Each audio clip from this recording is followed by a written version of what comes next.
نحمدہ ونصلی علی رسولہ الکریم اما بعد فاعوذ باللہ من الشیطان الرجیم بسم اللہ الرحمن الرحیم رب اشرح لی صدری ویسر لی امری واحلل عقدۃ من لسانی یفقہوا قولی۔ سورۃ آل عمران آیت نمبر 129، لفظی ترجمہ، روٹ ورڈ اور تفسیر۔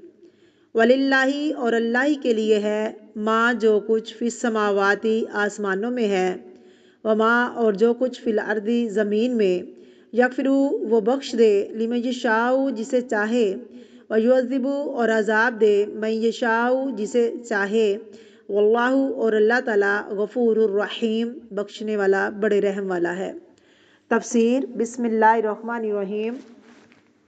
وَلِلَّهِ مَا فِي السَّمَاوَاتِ وَمَا فِي الْأَرْضِ اور اللہ کے لیے ہے جو بھی آسمانوں میں ہے اور جو بھی زمین میں ہے، یغفر لمن یشاء بخش دے گا وہ جسے چاہے گا، ویعذب لمن یشاء اور عذاب دے گا جس کو چاہے گا، واللہ غفور الرحیم اور اللہ تعالیٰ بخشنے والا نہایت رحم کرنے والا ہے۔ اس سے کیا پتہ چلتا ہے کہ سارے معاملات، کسی کی قسمت، کسی کا رزق، کسی کا فائدہ، کسی کا نقصان، سب کچھ اللہ تعالیٰ کے ہاتھ میں ہے، کسی بندے کے ہاتھ میں کچھ بھی نہیں ہے۔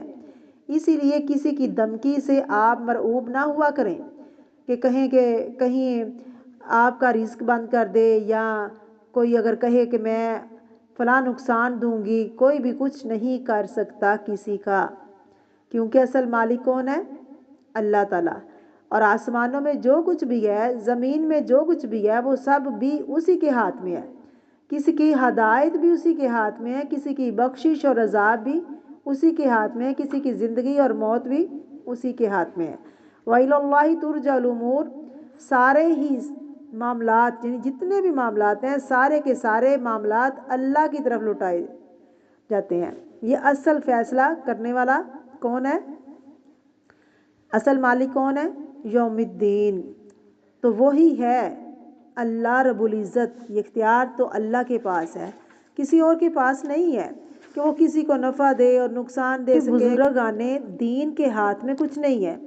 ہمیں لوگوں کے بارے میں رائے قائم نہیں کرنی چاہیے، ہمیں ہر چیز اللہ سے مانگنی چاہیے۔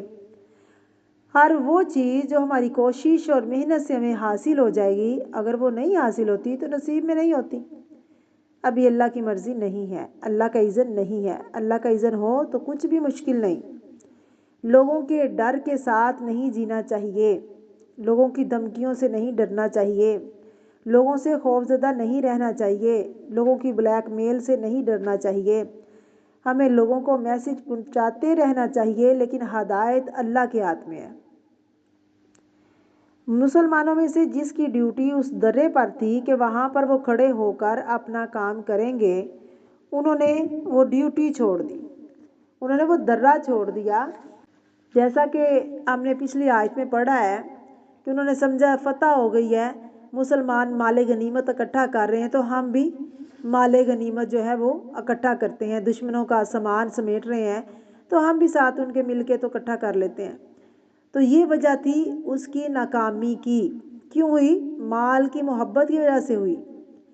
دل کے اندر مال کی محبت آ گئی اور اللہ کے نبی کا فرمان جو تھا اس کو بھلا دیا انہوں نے، اس لیے ناکامی ہوئی۔ اگر اس وقت صحابہ کرام کے ساتھ یہ ہوا کہ انہوں نے تھوڑی سی اللہ کا حکم، اللہ کے نبی کا حکم نہیں مانا تو ان کو اتنا بڑا نقصان ہوا، تو اگر ہم اللہ کا اور اللہ کے نبی کا حکم نہیں مانیں گے تو ہمیں کیا فائدہ ہوگا؟ ہمیں بھی نقصان ہی ہوگا، کیونکہ سب سے پہلے اللہ کی بات اور نبی کی بات ماننی ہے، اس کے بعد پھر کسی اور کی بات ماننی ہے۔ اللہ ہمیں دین کی سمجھ عطا فرمائے۔